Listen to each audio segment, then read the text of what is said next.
Howdy, everybody, and we are live. Thanks for joining me. I appreciate it.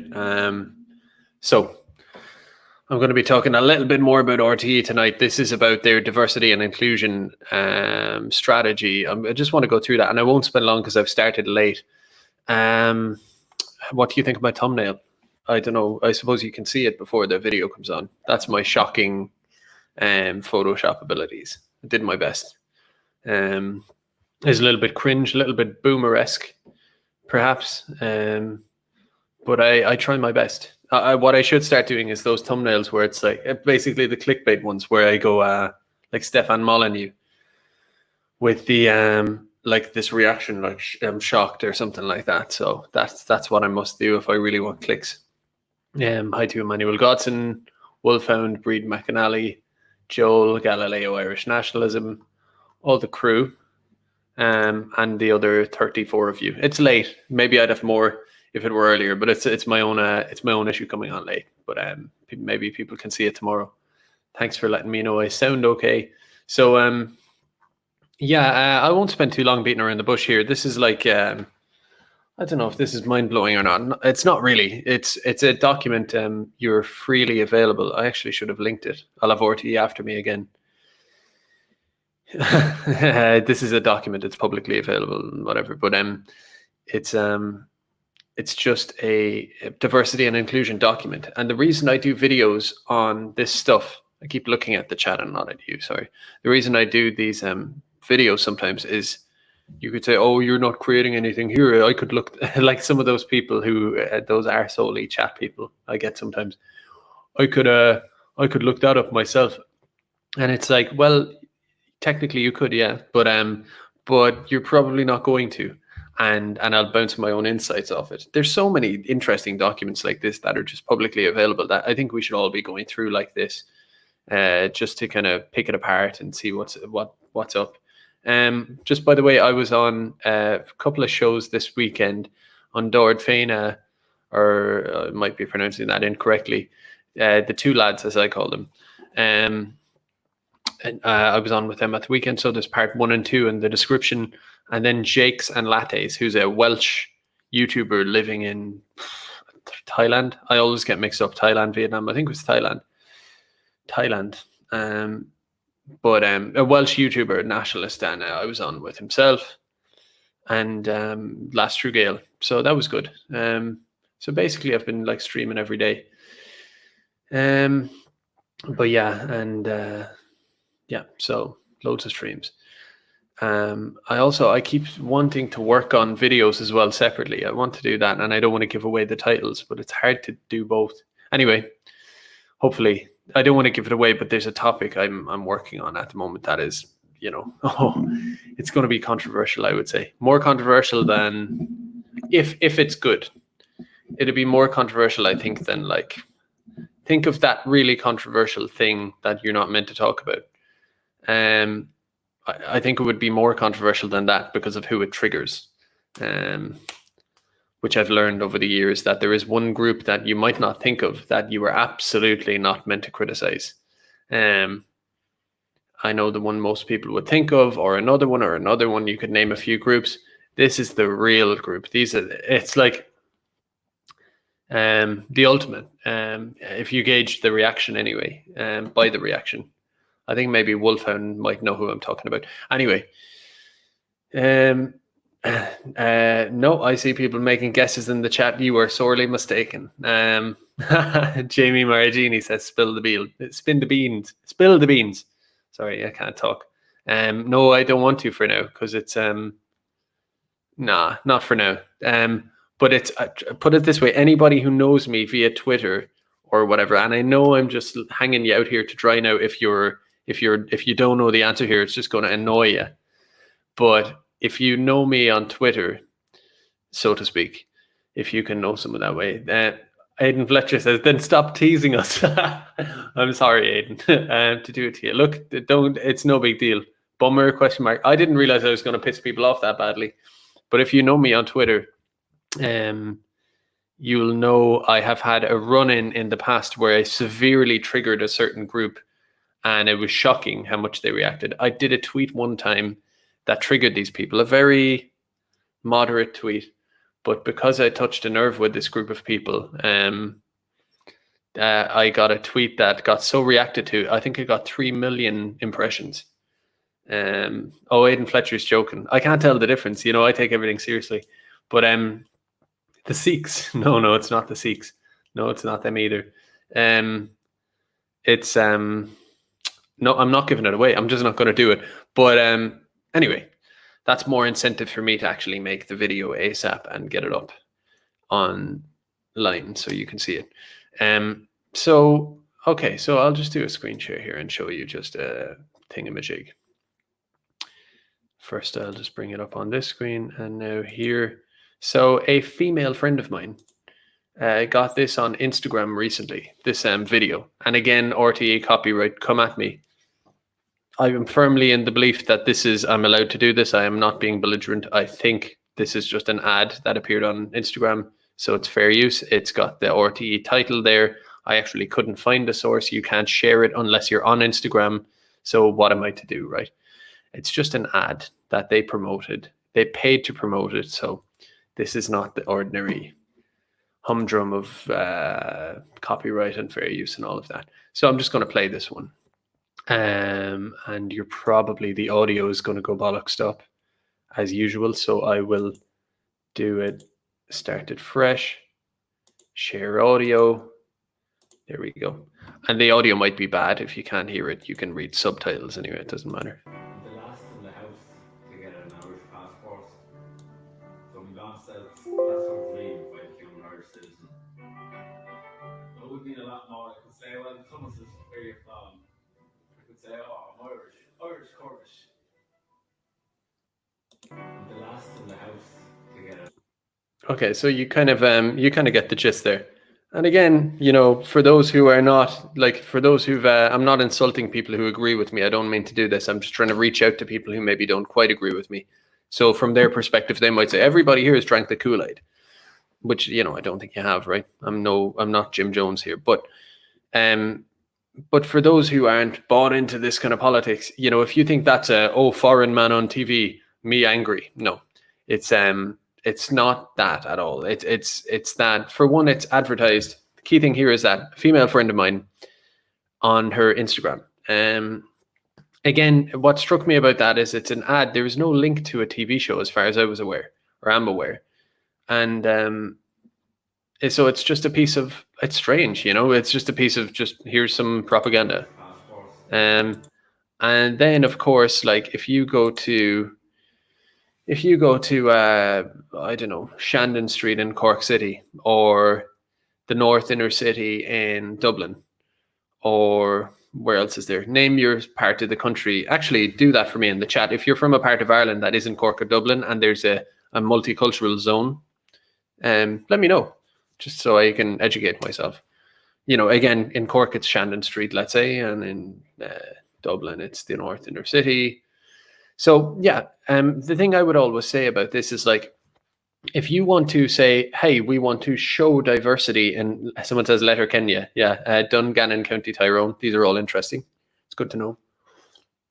I have a massive cup of tea tonight. So that's just the other news. But Limerick City Centre, well, that's quite broad. But yeah, if you say you wanted to show off diversity, right? You want to say, hey, there's diversity in Ireland. For those of you who, I don't know, here's the fact that Ireland, in case you lived in the countryside all your life and you didn't realize that Ireland has a new makeup at the moment, then we just want to inform you. I mean, say what you want about that. I couldn't argue too hard with that. I might be like, it's a bit weird, but fair enough. You're just showing it to people. Fair enough. That's not what they're doing at all, because what I would say is, why don't they just go with let's say, grab a GoPro?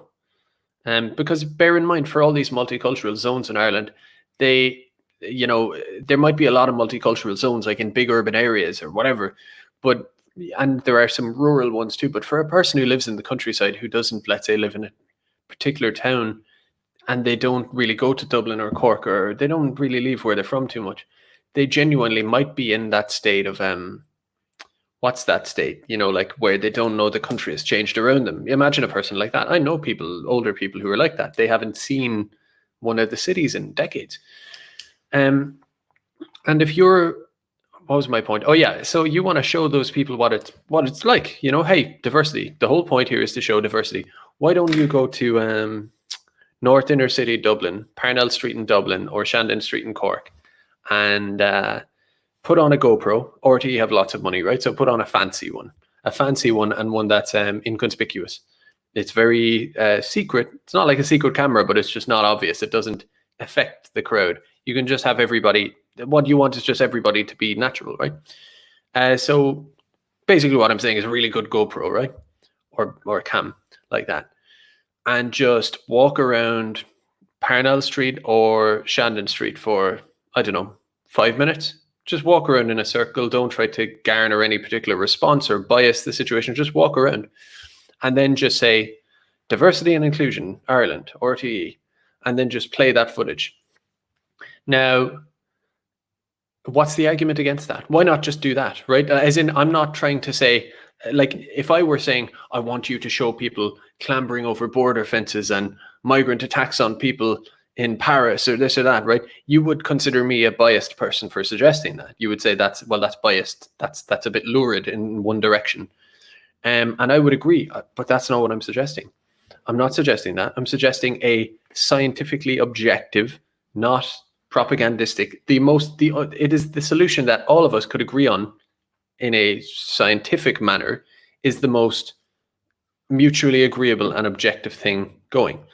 And people might like it. People might say, that's really nice. I like that. So I'm just saying, give it to people as it is. Just picture that. And if you haven't seen these kind of places, then you need to, so I'm just going to be honest, it's pretty grim. Like it's not that there's a diversity of people, it's that there are no Irish people whatsoever. That's the only thing you're missing. If you're seeing an Irish person, it's probably an alcoholic or something like that, right? Which is like all sympathy to them, but that's what it is. You're not going to see some normal Irish person there. So why don't they show that? It's a real, I think it's a what would you say, a modest proposal. That doesn't it seem obvious? Just walk around the diverse areas with a camera, with a crowd that aren't biased by the camera is secret, and just walk around. I'm not suggesting anything crazy would happen. I'm just suggesting that it would be what it is, and people could see that. And there you go. There's diversity in Ireland. Prove me wrong. If you're a critic of mine, tell me what's wrong with that and why you wouldn't join me in this suggestion. What issue could you possibly have with that? Why wouldn't you agree? Or why would you say there's something wrong with me suggesting that I'm sneaky suggesting that? No, it seems fair. But no, that's not the diversity propaganda that we actually get. We get designer propaganda. We get a GAA player, right? Now, I'm not saying there isn't a Kurdish, I assume that guy is real, he exists. A Kurdish Irish, so to speak, or a black or a Chinese or whatever, right? Those people play GAA. Of course they do, right? But again, most GAA players are Irish, the absolute vast majority. I'd say to a much higher extent than the population in general. Like the GAA would be a highly selected for kind of native group, more than like the average per capita in the country. So they're picking a thing that is not only they're picking a sport that is obviously very dear and integral to Irish people, right? And very, assuring or something like that. And they're juxtaposing reality with kind of propaganda. And again, someone could say, so you're saying that, this is for the simpletons in the room, right? So you're saying that foreign people don't play GAA. I've said that already. They do. I'm talking about numbers and just general reality, your odds in general. So most GAA players are Irish, and most diverse people, foreigners, whatever you want to call them, don't play GAA. There you go. You could maybe talk about schools. In schools, it's part of the program or whatever, but they were talking about a guy who was what's this guy? He looks about 40 odd to me. I don't know really, but 30s, 40s. how many 30 to 40-year-old men, foreign men, Middle Eastern men, he's a Middle Eastern man, play GA? Almost none. So it's, and I suppose that's the whole point of it. They're trying to but again, that's, the question is, why would you do that? You're trying to alter my state of mind. You're trying to alter the perception I've gained from reality and replace it with its opposite. Now, the one I've gained from reality wasn't an illusion. It was an accurate reading of the world that I didn't think about. I subconsciously went about it and absorbed what I saw. And you're trying to invert that situation in my mind in a charming way with nice music, the music from Amelie, and what seems like a harmless enough sound guy, right? Granted to him. No problem with that. It's not about disliking a foreigner. It's just about, why would you be showing that to us? What's the point? It is infantile grade propaganda. It is pure state propaganda. And now, to kind of get to my point of this document, I'm not suggesting I have a secret document, right? You can look this up yourselves. But it got me thinking about RTE and diversity and all that. If they're just pumping this out on Instagram at random, in random places, then it got me looking into RTE. I was also looking into RTE anyway for their rules on copyright and fair use and all of that, as you know. And I kind of, both of those things kind of crossed over, and I landed on this document and had a quick read through it, not too much, but I was just kind of reading it going, oh my God, I must show the guys this on stream. So here we are. Again, I'm kind of half seeing this for the first time, as usual.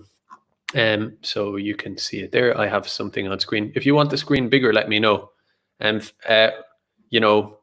1, to keep it like it is, 2, to make the screen bigger and my face smaller. 1 for face, 2 for screen. Let me know. I just want to do market research here as well, and give me a like as well. So 2 is screen, so bigger screen. Okay, I'll wait for, 2. So 3. 2 is for screen, bigger screen. Yeah, you need to be able to see what you're talking. I'm not going to be insulted about it or anything like it's fine, don't worry about it. I'll be fine. I'll be fine. I'll get through it. So yeah, there we go. Okay, so it's come up for you as well. So head shrinkage. yeah, that's what happens when you ask these questions. You get torn down, There was something else I wanted to do as well. No, I think it's pretty good to go through it. Oh yeah, Seaman, as you've told me about the face and screen, hit the like as well. I actually genuinely don't know what it does. It's almost just, I've watched so much YouTube, I kind of feel like I have to say these things. I imagine there's a low battery. There's some logic to it. It makes sense. So anyway, smash like, bros. So you can see there, RTE's document. I'll put it in here for those of you who, just want to have a look at it. Into the le chat. There you go, boys. Now, yeah, the diversity and inclusion. I'll go back as well because it's important to look at this. It's an RTE general kind of online page for stuff. They have like the integral things to these are all like core issues. In case you think it's just some sideways kind of policy, RTE journalism guidelines, social media guidelines, data protection, you know what I mean? That's a big pillar that each company has as one of its like a couple of things. Like, here's our policy on this: child protection, code of business, privacy policy, cookie policy, and stuff like that. And then one of these is diversity and inclusion. So it's, you could say, what out of like 15 things they listed, that's one of them. So it's not like just a little thing like, hey, it's not like just saying, hey, we've, by the way, we have wheelchair accessible buildings, just like a little footnote, like just, hey, we done good. No, it's big. It's a big thing. I don't know if I'm quite finding the appropriate vocabulary to make that point, but you get what I mean. It's a pillar of theirs, obviously, by the way they're treating it here and by its the importance that's granted to it. So all colors. Are any of you guys sick of the colors? I'm not talking about it as a gay thing or any of that, right? The LGBT thing. It almost seems like just this multicolored thing has been adopted for every brand and breed and grade of diversity you can think of. And it's just the color of it's called me dramatic, but it feels like the color of just the color of totalitarianism to me. That's all it looks like. As I titled this video, Diversity and Inclusion, State Ideology. It is a state ideology, and it's every country. You know, it does make you want to just, I mean, look, say what you want. It does kind of make you want to just move to Iran or something, right? I'm no Muslim, but at least you could live there as a kind of like normal person.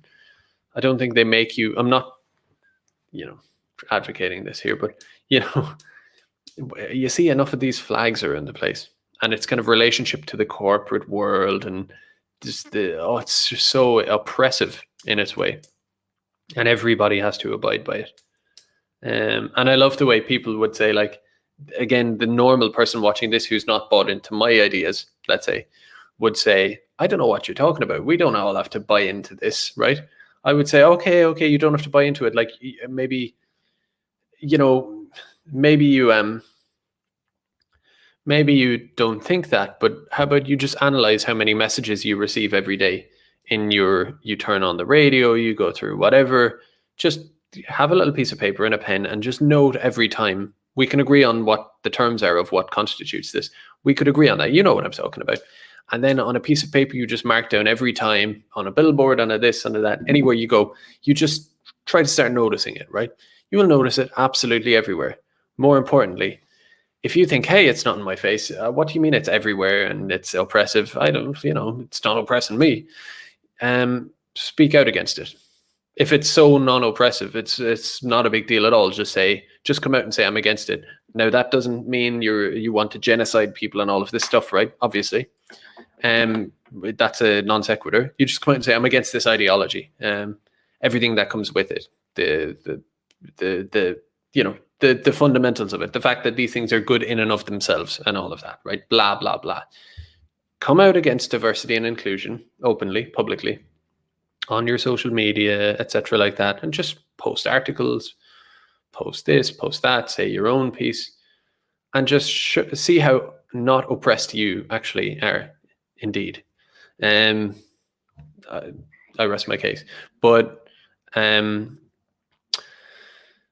so Moominland, tangent too long, move along. I appreciate that. You're probably right. You know what? I'm not going to ban you for that, although it is annoying. I'll be honest. What I would do is just press X on the top right-hand corner of your screen and just get on with it. I could do a rant on this. You've triggered me with this, and this is what you get. I'm not going to do it. Okay, you're criticizing me for a tangent, but you've caused me to go on this double tangent. I've realized that people who speak like that into a chat, and I'm not triggered, I don't care, it's fine, but it's just interesting. I've realized that people who do that have lost, Wood Warbler says, yeah, he's right. What I've noticed is that it's kind of like simps who like simp on girls on the internet. It's kind of related to them in the same way. I'm working on this idea, is that people who do that are as in like people who do that have lost touch with reality. I do think there's a lot of it's a lost touch with the screen. So they think the screen is just a screen and the person on it is just a kind of some kind of puppet that you can just direct and that the person isn't real and that the interaction isn't even real. It's I know it sounds weird, but I've kind of learned that from being on this side of it, that I think that's what's at the root of it. Anyway, that's a double tangent. I do think that's what's at the root of it. And it's not a criticism. It's just, probably happens to me as well when I'm watching stuff. But anyway, so RTE. So we have the kid, or okay, I'm not getting triggered by that, is what it is. Yeah, diversity and inclusion lie at the heart of RTE's strategy, blah, blah, blah. The strategy states our individual and shared responsibility to represent and reflect the experiences. Okay, whatever. Do you know what? I am banning that person. There you go. There you go. It just is what it is, because what it is that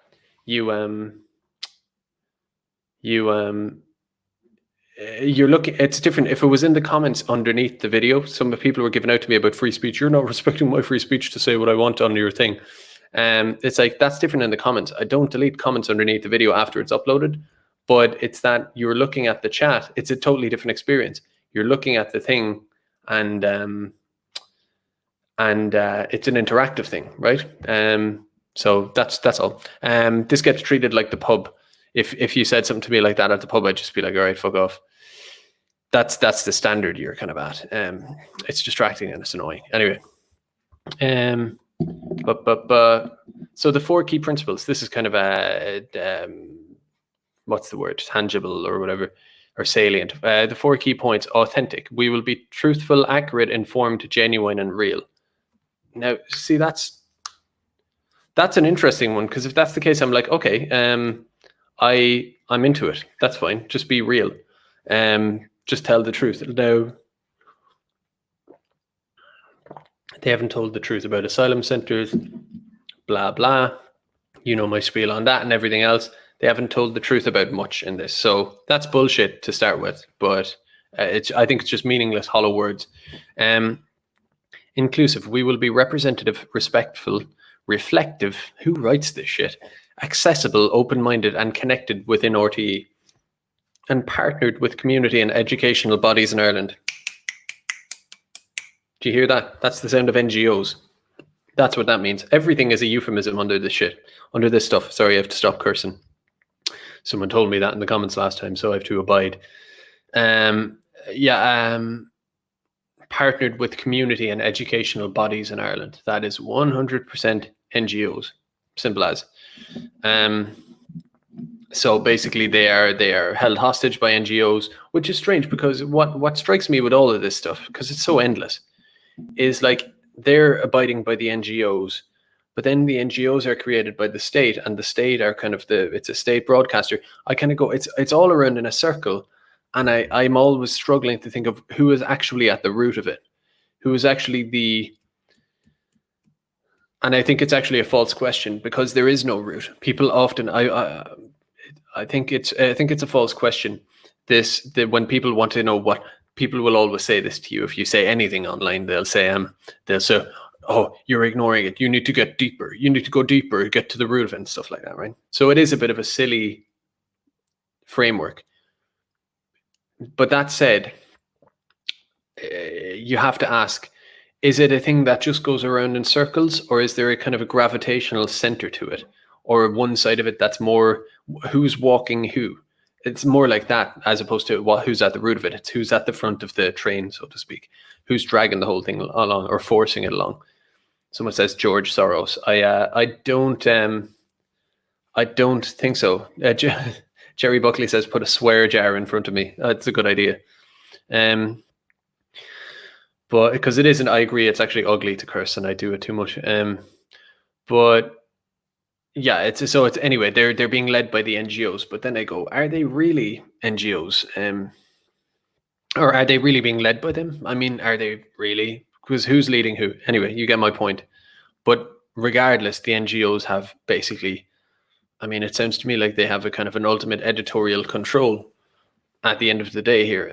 Third, we have fair. We will act with integrity, follow through, hold everyone, including ourselves, to account, and remain balanced and bias aware.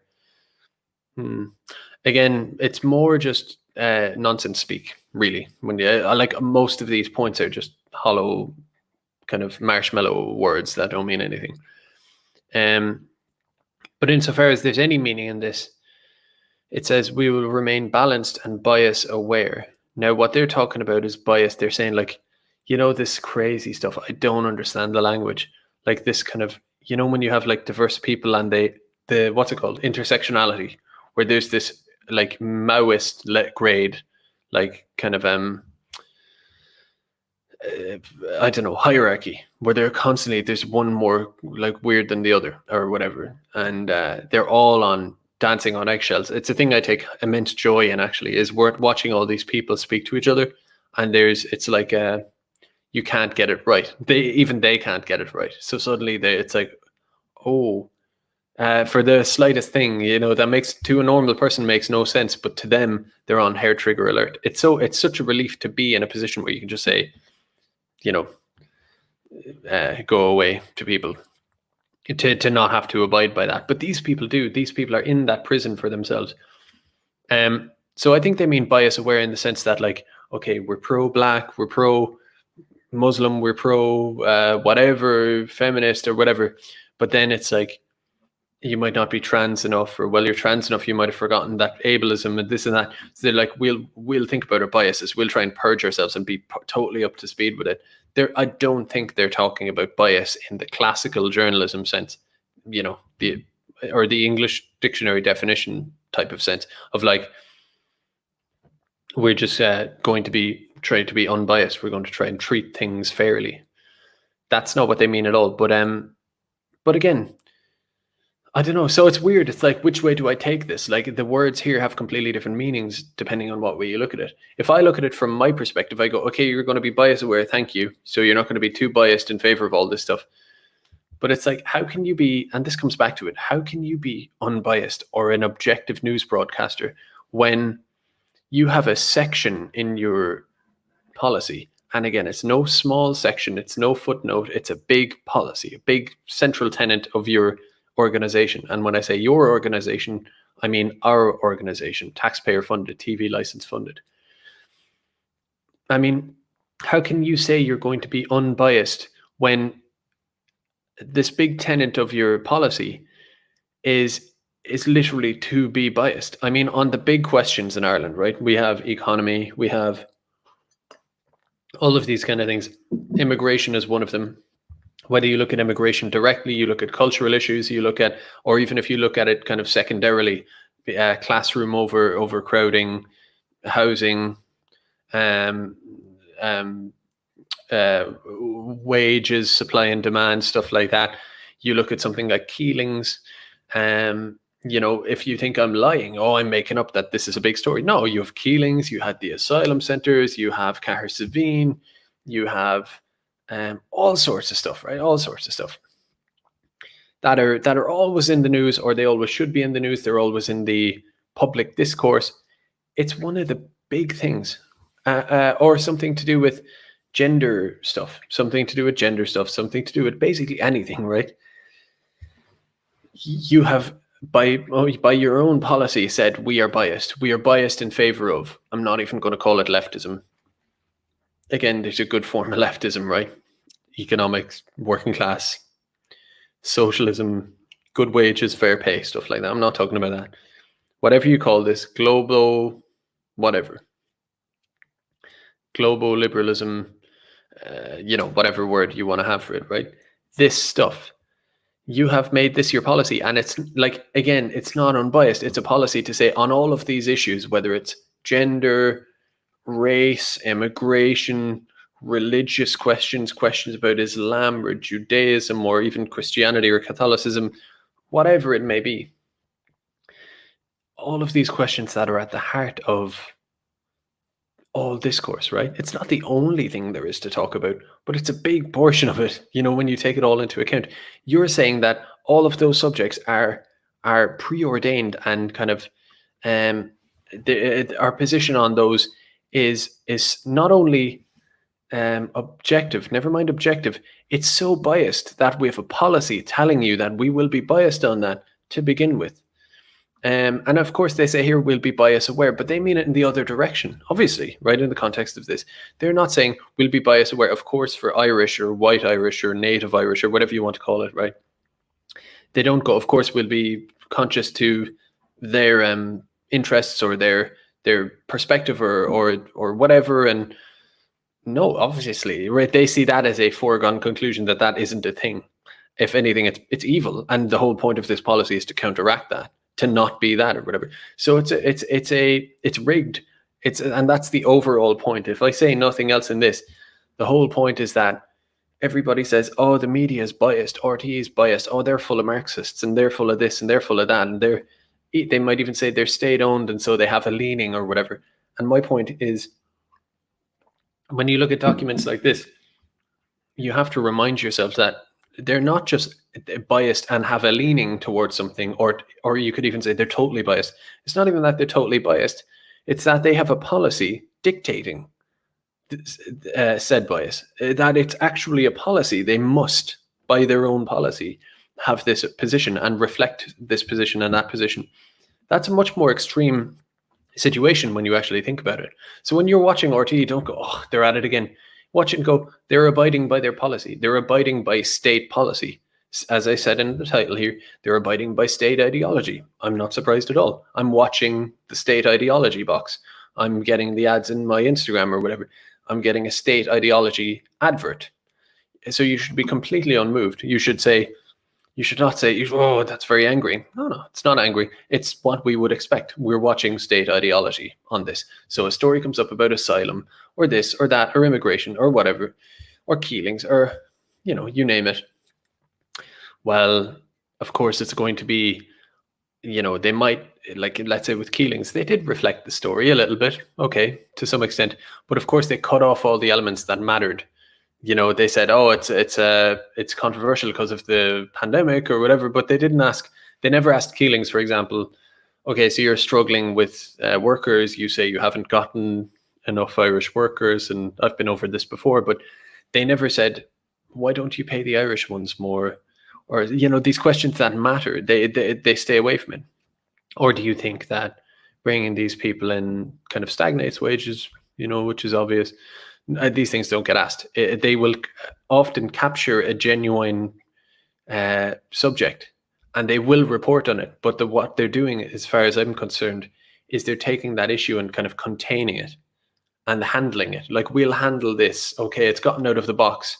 We get that. We will report on it, but we will handle it. We will treat this issue, and they will treat it in accordance with a document like this. And it's never going to go outside of that. And that's what you're dealing with. And again, I emphasize the point. Don't get angry at it. Maybe I seem a bit annoyed by it here, but just think of it like a person living in the Soviet Union in 1981, or I don't know, a person living in China in, well, maybe now, who is a skeptic of the regime, right? They wouldn't turn on Xinhua News and see bias and go, oh my God. They would say, well, it's a totalitarian, or, it's an authoritarian state, and we have a state ideology, and that ideology is up on TV. That's what's happening. Simple as. And I say this about a lot of stuff is to just, get with the program in that sense yourself. I don't mean to say it as a demoralizing thing. I think it's better. I think it's better to just start to accept that there is state ideology and start trying to reflect that to others when you talk to them. Try to say, oh, we live under a regime, and I watch regime television. I see regime points of view. It's it's not the government. It's the regime. We have a regime that says everything is one way, and they put, hundreds of millions into it, and you're not allowed to say anything else. And, just kind of say, oh, I'm not allowed to talk about that, or because the government doesn't allow me, And if they say, why, what do you mean the government doesn't allow you? Just talk about all this stuff. Just say, oh, you're not allowed. Like, I'm just saying, like, you're not allowed to talk about this because the regime says no. It's a certain type of rhetoric and way of looking at it that I think is important to kind of recognize. So what else have we got? They're determined to create relevant content. I can't. I'm just going to go to the headings. Our vision is to champion Irish culture by captivating audiences with trusted, engaging, and challenging content, by celebrating our country's rich diversity, and by cultivating Ireland's talent. Again, that's pretty neutral. You go, okay. I mean, maybe I can give the devil its due for a second. To champion Irish culture by captivating audiences with trusted, engaging, and challenging content, by celebrating our country's. So they're going to champion Irish culture by celebrating our country's rich diversity and by cultivating Ireland's talent. There's not much to say about that, is there really? It's neither good nor particularly egregious, but they are saying we'll champion Irish culture, skip, by celebrating the country's rich diversity. That's interesting. I wonder what the country's rich diversity means. We're Tara O'Reilly says, are they promoting the Orange Men? I know that's what kind of crossed my mind as well, but that's neither here nor there for the purposes of today's show. Our mission is to enrich Irish life with content that challenges, educates, and entertains. What can you say about that? It's just fluff. Our values are, as an organization and individually, to be outward-looking, creative, respectful, sustainable, accountable, collaborative, and transparent. I love this kind of language. I'm actually going to, I think I must change like my Twitter bio or whatever to a thing I was talking about a few weeks ago. One of these PR people who called herself a passionate creative. This kind of passionate creative language here from these people. So another thought that struck me about all of this before we get to anything else is, think about a person in RTE who says, I am going to report the asylum industry that your man Garrod, he might be a bit of a prick. He thinks he's great on his little YouTube channel. All of that. However, I see he has a point on some of that stuff, undeniably. I'm going to report on that from a better perspective. I don't like him, but insofar as he's right, I'm going to talk about these things. He brings those things up in, I don't know, the boardroom, whatever they have. And he says, let's talk about this. He's not going to have a job anymore, because how can they? Even if his editor or his boss said, you're onto a point there, but we can't. The policy says we can't. So again, the organization is purged by this policy as if it wasn't already. But, they cannot. If you go, why don't we get those stories? Because who's going to be able to give you those stories or write them? You have to abide by this to keep your job or to gain a job at RTE. So again, it's rigged. The whole thing is rigged from the start on any of these questions of immigration and everything else. And someone might say, again, the person watching this who's not familiar might say, I see them talk about immigration all the time. Yeah, so do I. But again, the point is to have both a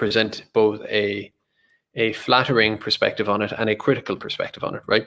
Now, I mean, I shock myself when I say that, because it's not just that they give you a flattering perspective 99 times out of 100 and a critical perspective 1 time out of 100. It's not that at all. There's none. None. And if you know me, I follow this stuff. I take great interest in it. I watch this stuff all the time. I would know. I follow this stuff and whatever. I've never seen one. That does a systematic critique of immigration in Ireland, a fundamental one. Not just there's this kind of side thing to say, here's a critical view of immigration just in general overall, right? Because there will be plenty, here's a flattering view of immigration, right? That's not only does that happen, that happens maybe 3 times a day, maybe, I don't know, across their various platforms, surely that or more. Yeah, so it's not that, it's like once in 1,000 times they do a critical view of immigration. No. Never. As if it's their policy. You'd almost think, right? We return to the policy. Commitments. The four broad commitments have been agreed in line with the time frame, blah, blah. RTE is committed to a set of on-air diversity goals that will over time align with the diversity of Ireland's population. Again, do you remember when immigration was being brought in? First, they said it wasn't going to be very many. It's a conspiracy theory. This is back in the early 2000s. And then it was. And then it's like, well, of course, people will integrate. Now it's like, no. We're going to bring in all the people and then we're going to adjust to them as we go. And not just adjust to them, but, completely surrender the idea of a centralized culture in the country. It's going to be diverse. Everything's equal. And as the country gets, and as I've told you before, by 2060, roughly, Ireland's going to be less than 50% Irish, could be 2050, perhaps 2040. I say 2060 to be to give myself some cushion room. 2060, easily. We're going to be less than 50%. So if RTE are allotting it, and they don't, they give more time to diversity, but even if they were to apportion it exactly per population somehow, well, past 2060. So for your kids, for your grandkids, they're going to be in a society where Irish culture is but a part, a kind of a footnote. Like you have Africa Day or Africa thing. You have Irish thing, in Ireland. So in parallel, RTE values all of those who work and contribute to RTE and is committed to encouraging and supporting a diverse and inclusive workforce. As an initial step, October RTE is launching its first ever diversity and inclusion survey to all employees. So chopping block there, lads. You're gonna, and it's not so much chopping block. They won't so much be firing people, but again, it's that thing of like, you show up, if this is their policy and they're not just hiring on merit, on who they like, whatever, then you show up for a job. What are you, a researcher? I don't know. And there's a African woman. She's also a researcher, allegedly. And you are both going for the job. She's getting it. I mean, it's simple as because they're trying to fill up these numbers. If they're surveying each other, they're under pressure. They have to hire some diversity. And it's weird because they would like to hire, they could hire an African person, let's say, who was born and raised in Ireland, but it's probably likely it would be a person who still has that African accent and has been here has been here kind of maybe 8 years. They kind of get it a little bit. They're like, oh, I love Tato. I love Tato in Ireland. And people go, oh my God, fantastic, Abwanji, fantastic. You're as Irish as ourselves. You're more Irish than ourselves. That kind of stuff, right? That type of person. You see it all the time, right? No criticism. I love Africans, actually. They're sound as you can get in Zambia and Uganda, and they can be sound here too. But I feel like I love Africans is going to be clipped, which is fine, actually. But, I respect all people pretty much. In general, just, I know it's a lame caveat, but like,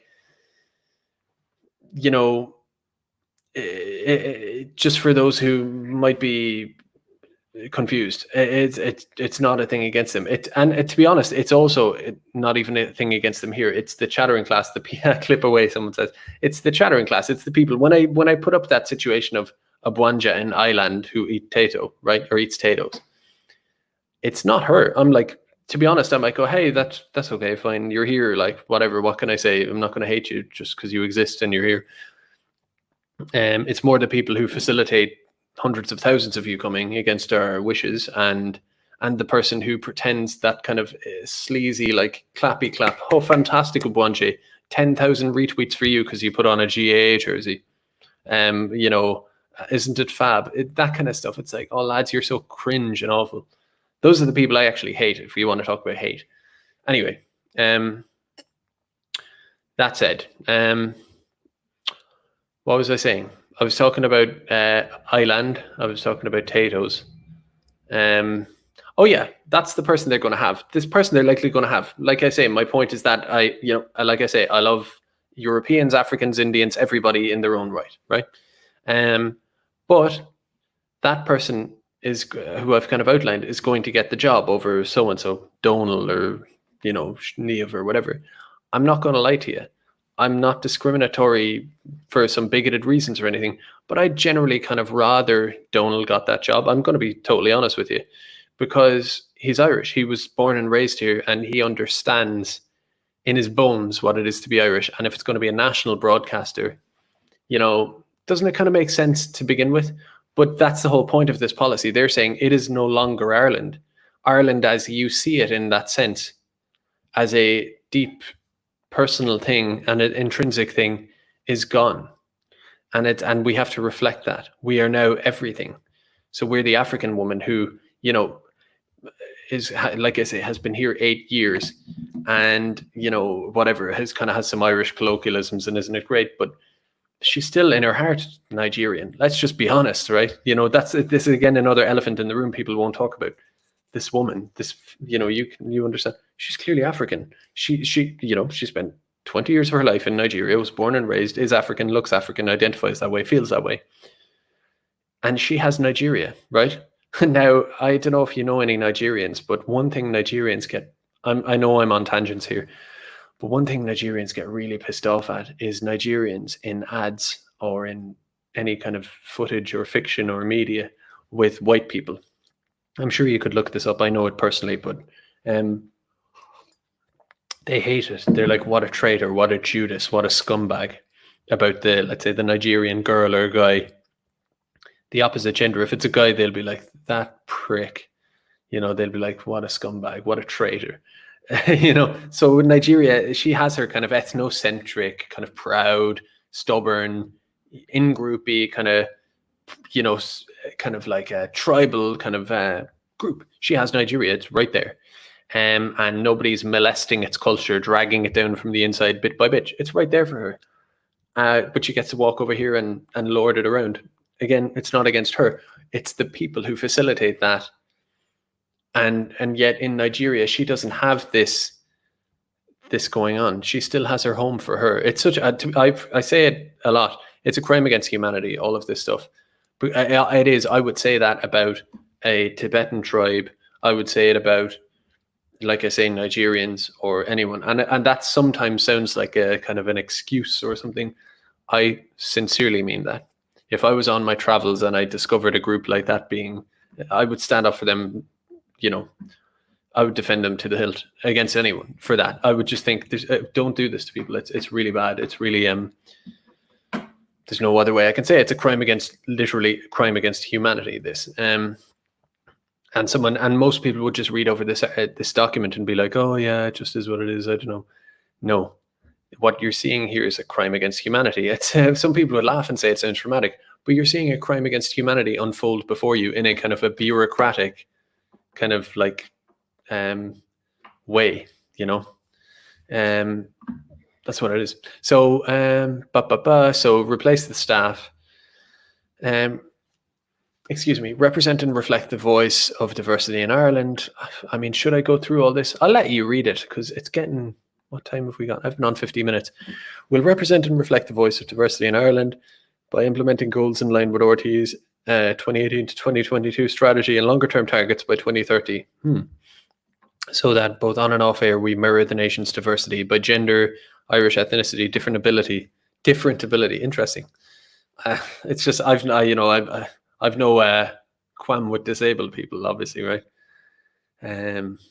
Understatement of the century, but it's not about disabled people or people who are not disabled or whatever. It's just preposterous. Different. What did they say? Different. I've lost track of it actually. Different ability. I mean, whatever. It's not my problem, or I've no issue. I actually retract my comments on that. I don't care. That's fine. And sexual orientation. But by doing this, we commit to ensuring our audiences recognize themselves in us, and us in them. I mean, this is why Irish people should stand up and identify as a group. Because if we identify as a group, we'd be like, you must represent our views. Whereas right now it's seen as, oh, we must represent Africans and everybody else, and Irish is just whatever. It's seen as a kind of a non-issue or non-entity. 50-50 gender balance across RT as a whole, and where possible, within key levels of management. That's a whole other story. I'm not going to take issue with that. If we've male feminists or MRAs or whatever in the chat, then maybe that's another time. Gender balance across, I mean, that is a whole other story. I could go off on that. I mean, it is a whole other thing. But it is part of this video, but I can't go down that rabbit hole because we'll be here till 12:30. I got to stick to the kind of the national indigenous kind of the indigenous rights kind of take. That's the take I'm going to give here. So 5% rising to a minimum of 10% persons from a non-Irish background. Wow. So they even say it, non-Irish background. I mean, in a way, I feel like it's going to find Irish. There is no Irish. Sure, weren't the Irish Normans and weren't the Irish Normans and Vikings? So what are you even talking about? Irish? I don't even know what you're talking about, because that's what they'll say to you when you mention it to them critically. So it's funny, they can kind of say it when they like. A minimum preliminary goal of 4% of persons who identify themselves as members of the LGBTQI community. Now, I don't know, call me crazy, but I suspect they're probably exceeding that goal already by accident and have been for a while. RTE being RTE. So what else? Engage and educate. Yes. You got to educate yourself. You got to get in a program to educate yourself. This the struggle session, indoctrination, where staff in corporations get sit down and beaten over the head and called racist and all this kind of stuff. How to recognize your own innate internal racism, Irishman. We will educate our workforce on what diversity and inclusion means to the organization and encourage an active role in creating a diverse and inclusive environment. In parallel, RTE will engage with employees through regular diversity and inclusion surveys, regular surveys. That's how you really get to people. Survey them regularly and educate them so that we can capture the composition and experiences of our workforce. Again, what journalist, even if the facts are completely objective on a immigration skeptical story or whatever, how could they possibly pursue that story when they're sitting down being educated on what diversity and inclusion means to the organization? And come on, it's rigged. It's just rigged. And it's the state broadcaster. Fully integrate diversity and inclusion into our workplace. By the way, if you're not familiar, the corporate world is absolutely shot through with all this stuff everywhere. It's not just state places. It's interesting. There was a guy called what was his name? I've forgotten it now. He's called Frame Games.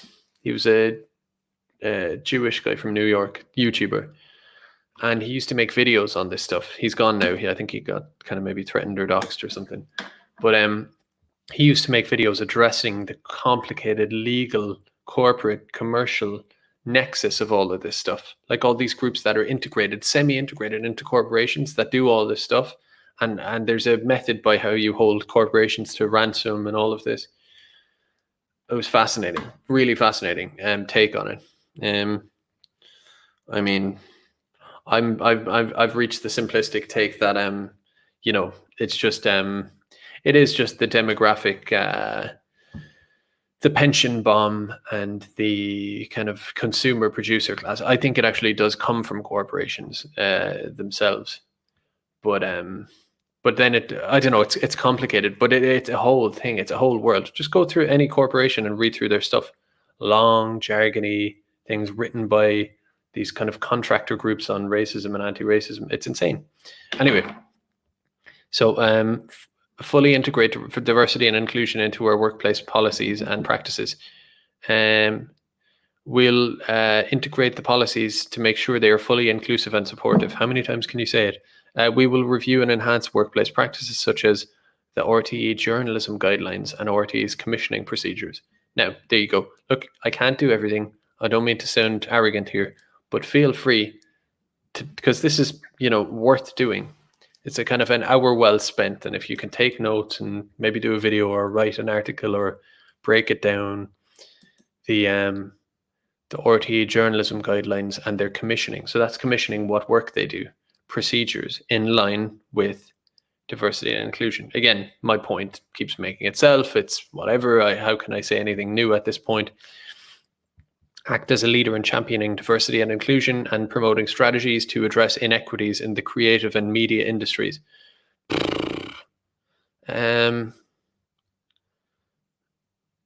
Yeah, that doesn't really mean much. I mean, it means the same thing as everything else says. We have a Venn diagram thing here in front of diversity flag. And I mean, what are we here? This is kind of like the kind of the breakdown of some of these things. I mean, it's the same stuff, just listed out as a kind of a, what is it, like timing, the what do you call that? The there's a word for it. It's like objectives, or it's a word like that. I've forgotten the actual term for it. But yeah, it's just a chart of that kind of stuff. But it's generally in the themes we spoke about, or I spoke about to in this room by myself. But you're here, so yeah, that's more of that. Is there anything more kind of like No, it's just more of this. Okay, classic. Rappers or something. I don't know.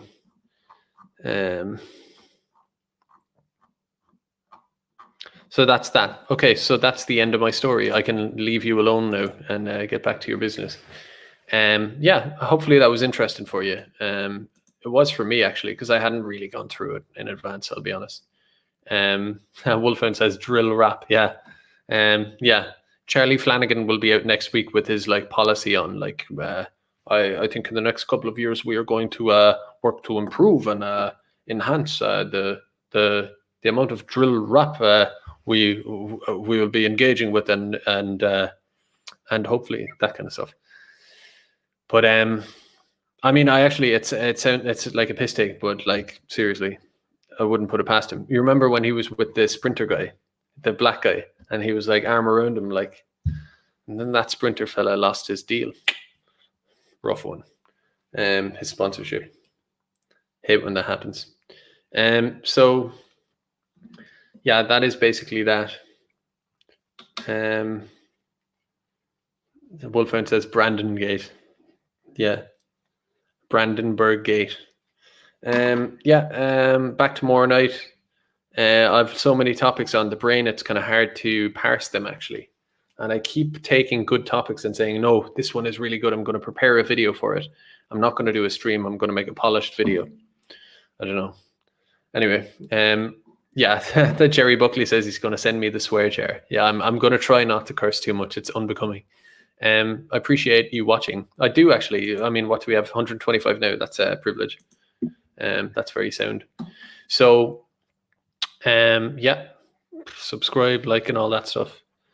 Back tomorrow night. I'll try to be a bit earlier. Mind yourself, Ihawa. Thanks for watching.